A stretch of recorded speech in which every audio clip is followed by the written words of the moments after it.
American हुकूमत ने, Trump administration ने ये फैसला किया कि हम जो है वो 25% टैरिफ जो है वो लगाने जा रहे हैं कनाडा के ऊपर, one of America's closest partner, 25% on Mexico, 10% on China, कि ट्रेड वॉर शुरू हो गई है, जंग शुरू। ये जंग, असल जंग अब शुरू हुई है। इंडिया इस सारी चीज में आ गया, लेकिन मेरा नहीं ख्याल ट्रंप उधर मुड़ेंगे। इससे पहले कभी इतनी सख्ती से सख्त इमिग्रेशन पॉलिसी जो है वो अमेरिका में नहीं आई कि पूरी दुनिया इस वक्त परेशान है। ये क्या किया है सदर ट्रंप जो हैं और अमेरिकन जो इस वक्त एडमिनिस्ट्रेशन है उसके जहन में है क्या, वो करना क्या चाह रही है? अब होगा क्या? मोदी साहब जाएंगे तो ट्रंप क्या कहेंगे? Modi is a terrific guy, he did a great job, उसने हमारी प्रोडक्ट्स को सस्ता कर दिया इंडिया के अंदर, डू मोर। हमें प्रॉब्लम यह है कि अगर ट्रंप ने हमारा कुछ 6-7 अरब डॉलर की जो प्रोडक्ट्स अमेरिका में जा रही हैं उसकी तरफ ध्यान कर लिया तो हमें भी नुकसान हो सकता है। वायलेंट क्रिमिनल है, उनको या तो डिपोर्ट किया जाएगा या गुटानमो बे जाके उनको रखा जाएगा, आपने देखा होगा। क्योंकि इस वक्त वो ना सिर्फ अमेरिकन लोगों के लिए बल्कि नेशनल थ्रेट बन चुके हैं। भारतीय विदेश मंत्री एस जयशंकर से मुलाकात करने के बाद ट्रंप सरकार ने बांग्लादेश को दी जाने वाली मदद रोक दी थी। अमेरिका के बाद स्विट्जरलैंड ने भी बांग्लादेश को दी जा रही मदद रोक दी। ऐसे में जो बांग्लादेशी भारत का विरोध कर रहे हैं उनमें अचानक डर फैल गया है। इन्हें लग रहा है कि मोहम्मद यूनुस के पास गिनती के ही दिन बचे हैं। ऐसे में जितनी जल्दी हो सके यूरोप निकल जाना चाहिए। कई तो निकल भी पड़े मगर इनकी नाव पलट गई और सब मारे गए। दोस्तों, ट्रंप ने बड़े जबरदस्त टैरिफ लगाने शुरू कर दिए हैं। आप देख लीजिए, जैसे चीन, कनाडा और कितने देश जो है ना, उनकी हालत खराब हो चुकी है, जहाज़ लगने शुरू हो गए। लेकिन भारत पे नहीं लगे दोस्तों, भारत पे कोई टैरिफ नहीं लगाया इसने, क्योंकि भारत को जानता है कि मैं भारत के साथ ही मैं रह सकता हूँ, किसी देश के साथ उसकी बनेगी नहीं। आप सोचिए, आप खुद सोचिए दोस्तों, चीन से उसकी बनती नहीं है, रशिया से उसकी बनती नहीं है, पाकिस्तान कंगाल है, यूरोप के अंदर कुछ बचा नहीं है, तो बचता कौन सा देश है? भारत। तो भारत पे टैरिफ कभी लगाएगा नहीं वो। हाँ, ये जरूर है कि वो ब्रिक्स के ऊपर कुछ कर दे, लेकिन भारत के ऊपर कुछ नहीं होगा दोस्तों। और वैसे भी मोदी जा ही रहे हैं और 5 दिन के बाद जाएंगे मोदी जी, जाते जप्फी डाल देंगे। आपको पता है वो उनकी जादू की जप्फी है। वैसे बहुत कुछ नहीं करेगा ट्रंप, लेकिन दुनिया को यह देख के बड़ी हैरानी हो रही है और लग रही है मिर्चें। कमेंट्स कीजिएगा दोस्तों, वीडियो को लाइक और चैनल सब्सक्राइब जरूर कीजिएगा। Thank you very much. अभी ये फैसला हुआ है कि जो अमेरिकन हुकूमत ने, ट्रंप एडमिनिस्ट्रेशन ने ये फैसला किया कि हम जो है वो 25% टैरिफ जो है वो लगाने जा रहे हैं कनाडा के ऊपर, one of America's closest partner, 25% on Mexico, 10% on China. और इससे हो ये रहा है, just let me tell you, ये बड़ी खतरनाक बात है।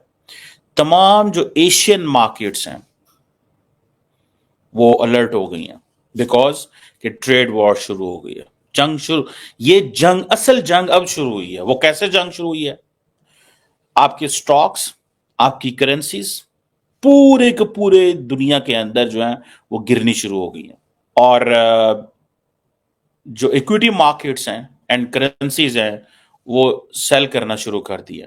अब हुकूमतें कहां जा रही हैं? एक दूसरे के खिलाफ केस करने लगी हैं। इन्वेस्टर्स ये समझते थे कि ट्रंप जो है वो टैरिफ्स का इस्तेमाल करेगा निगोशिएटिंग टूल के तौर पे, लेकिन ये तो बहुत सीरियस गेम हो गई। मार्केट्स ने ये एक्सपेक्ट नहीं किया था कनाडा को माफी नहीं मिल रही, बल्कि आज से उसने, ट्रंप ने ये भी कह दिया, उसने कहा यूरोपियन यूनियन हमें अब्यूज कर रही है, पैसे ही नहीं दे रही हमें। इंग्लैंड भी अब्यूज करता है लेकिन इतना नहीं करता जितना वो करते हैं। ठीक है जी।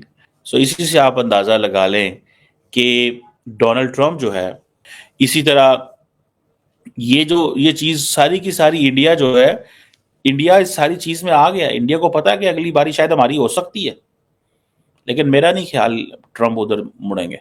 अब कहां पे ये चीज होना कि टैरिफ्स को निगोशिएशन टूल के तौर पे इस्तेमाल किया जाएगा, एंड कहां पे कनाडा के ऊपर ही पहले दिन फैसला कर देना 25-25। ठीक है जी।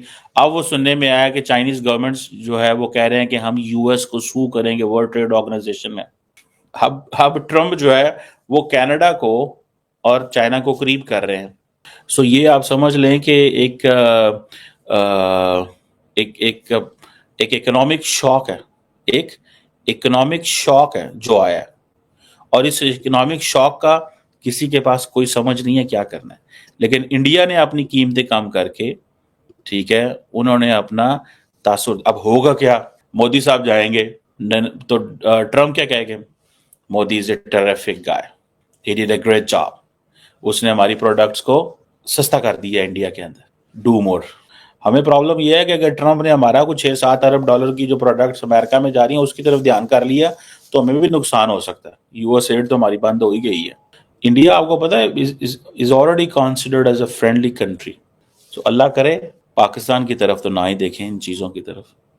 हमारे तो कुछ दो ज़्यादा नहीं है, थोड़े से पैसे हम कमाते हैं अमेरिका से।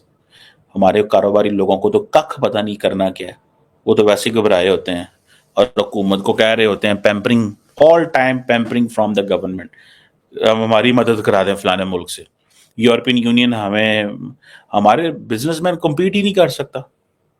एक तरफ वो कहते हैं कि जी हमने कम्पीट क्या करना है, हमारी बिजली महंगी है, हमारी गैस महंगी है, हमारा फलाना महंगा है, थोड़ी सी हमारी एक्सपोर्ट जाती है अवेलेबल इन डेस्टिनेशंस में। बिजनेसमैन हमारा वैसे ही सारा टाइम ध्यान उसका होता है कि या अल्लाह कोई कहीं से कोई बेनिफिट आ जाए। इससे पहले कभी इतनी सख्ती से सख्त इमिग्रेशन पॉलिसी जो है वो अमेरिका में नहीं आई कि पूरी दुनिया इस वक्त परेशान है। ये क्या किया है सदर ट्रंप जो हैं और अमेरिकन जो इस वक्त एडमिनिस्ट्रेशन है उसके जहन में है क्या, वो करना क्या चाह रही है? वायलेंट क्रिमिनल है, उनको या तो डिपोर्ट किया जाएगा या गुटानमो बे जाके उनको रखा जाएगा, आपने देखा होगा। क्योंकि इस वक्त वो ना सिर्फ अमेरिकन लोगों के लिए बल्कि नेशनल थ्रेट बन चुके हैं। उनका रिमूव करना सोसाइटी के अंदर लॉ एंड ऑर्डर को मेंटेन करना उसके लिए अशद जरूरी है, नंबर 1। दूसरा, उसमें मैं बताना चाहूंगा, दूसरे नंबर पे लोग वो होंगे जिनके डिपोर्टेशन ऑर्डर पहले ही इशू हो चुके हैं, वो कोर्ट्स में नहीं जा रहे, अपने केसेस को परसू नहीं कर रहे। इनकी तादाद बनती है तकरीबन 1.4 मिलियन लोग। इनको डिपोर्ट किया जाएगा। एक एक दिन के अंदर 12-12 हजार लोग, 20-20 हजार लोग बॉर्डर क्रॉस कर रहे थे। उनको रोकना है, दुनिया को मैसेज भेजना है कि प्लीज खुदा रहा आप यहाँ पे ना आए, हमारा एजुकेशन सिस्टम खराब हो रहा है, हमारे हॉस्पिटल जो है आपको हैंडल नहीं कर पा रहे। पहले नंबर पर वायलेंट लोग जो है पहले हिट लिस्ट पर हैं, और दूसरे नंबर पर जो लोग हैं जिनके डिपोर्टेशन ऑर्डर जो है इशू हो चुके हैं, जो अपने केसेस को परसू नहीं कर रहे, अदालतों में नहीं जा रहे, वो है कि अगर ग्रीन कार्ड वाला भी किसी वायलेंट क्राइम के अंदर इन्वॉल्व होता है तो अल्टीमेटली ग्रीन कार्ड जो है वो रिवोक किया जा सकता है। थोड़ा सा इसमें और ऐड कीजिएगा कि जो वहां पर स्टूडेंट वीजा में आए हैं, जो वहां पर पढ़ रहे हैं, उसके साथ जॉब्स वगैरह भी कर रहे हैं, उनकी चीजें प्रोसेस में, तो वो तारड़ साहब उनके बारे में भी थोड़ा बताइएगा। देखिए, पिछले दिनों 2-3 दिन हुए इस चीज पे बिल्कुल बात हुई है कि वो स्टूडेंट जो यहाँ पे एंटी स्टेट जुलूसों के अंदर निकलते रहे हैं, एंटी अमेरिका प्रोपेगेंडा का हिस्सा बनते रहे हैं, उनके बारे में यहाँ जो है वो डोनाल्ड ट्रंप साहब ने कहा था कि उनके वीजे जो हैं उनको कैंसिल किया जाए और डिपोर्ट किया जाए। इसमें मैं उनकी इस बात से एग्री करता हूं।